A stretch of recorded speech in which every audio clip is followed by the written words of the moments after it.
સુરતથી સમાચાર કે જ્યાં ડેપ્યુટી કલેક્ટરના નામે એક મહિલાએ ચૂનો ચોપડ્યો અને આખરે તેને પકડવામાં સફળતા હાથ લાગી છે। તેણે નકલી દાગીનાને લઈને મહત્વપૂર્ણ ગતિવિધિઓની અંદર તે સંમેલિત હોવાની માહિતી મળી હતી। મહિલાએ 12.38 લાખના દાગીનાની છેતરપિંડી આચરી હતી। અહીં સરકારી અધિકારીનો તેણે સ્વાંગ રચ્યો અને મહિલાએ અનેકને છેતરી લીધા હતા। આરોપીએ વ્યારા, નવસારી અને સુરતમાં અનેક ઘટનાઓને અંજામ આપ્યો હોવાની વિગતો મળી છે। આ છેતરપિંડીનો આધાર બનાવવા તે ડેપ્યુટી કલેક્ટરનો હોદ્દો દર્શાવતી હતી અને ચેઇન સ્નેચિંગની પણ તેની વિરુદ્ધ ફરિયાદ થઈ હતી। સારોલી પોલીસે ખરાઈ કરતા આ બોગસ ડેપ્યુટી કલેક્ટર હોવાનું સામે આવ્યું, જ્યાં પોલીસે બોગસ મહિલા ડેપ્યુટી કલેક્ટરની ધરપકડ કરી લીધી છે।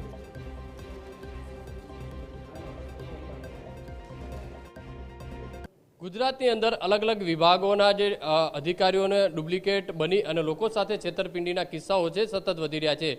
આવો જ કિસ્સો સુરતના સલાબતપુરા વિસ્તારમાં સામે આવ્યો છે કે એક સલાબતપુરા વિસ્તારની અંદર જે જ્વેલર્સ છે તે જ્વેલર્સની અંદર ડેપ્યુટી કલેક્ટરની ઓળખ આપી એક મહિલા જે હેતલ ચૌધરી નામની મહિલા છે અને તેના જે એક મિત્ર સાથે જ્વેલર્સ ખાતે પહોંચી હતી અને પોતે ડેપ્યુટી કલેક્ટર હોવાની ઓળખ આપી હતી અને ત્યાંથી 12 લાખથી વધુના જે દાગીના ખરીદ્યા હતા અને સામે જે એક ચેક આપવામાં આવ્યો હતો।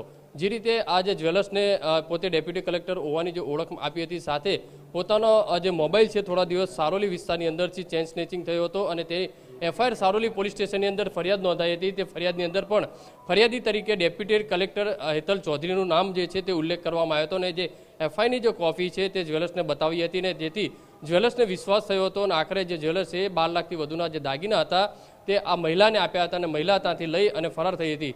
જ્યારે ચેક રિટર્ન થતાની સાથે જ આખો મામલો સામે આવ્યો હતો અને ફરિયાદી દ્વારા સલાબતપુરા પોલીસ સ્ટેશનની અંદર આજે ફરિયાદ નોંધાવી હતી અને સલાબતપુરા પોલીસ દ્વારા આ બાબતે સીસીટીવીના આધારે આજે તપાસ કરી હતી અને આખરે ડેપ્યુટી કલેક્ટરની ઓળખ આપી અને લોકો સાથે છેતરપિંડી કરનાર આજે હેતલ ચૌધરી નામની જે મહિલા છે અને જે એક યુવક જે છે તેની ધરપકડ કરી છે અને વધુ તપાસ હાથ ધરી છે।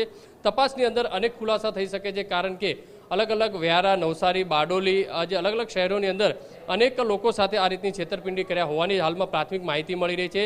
પોલીસ તપાસ કરશે તો અનેક બીજા ગુના પણ ઉકેલાઈ શકે છે। કેમેરામેન સંજય ચંદ્ર સાથે બલદેવ સુથાર, TV9 સુરત।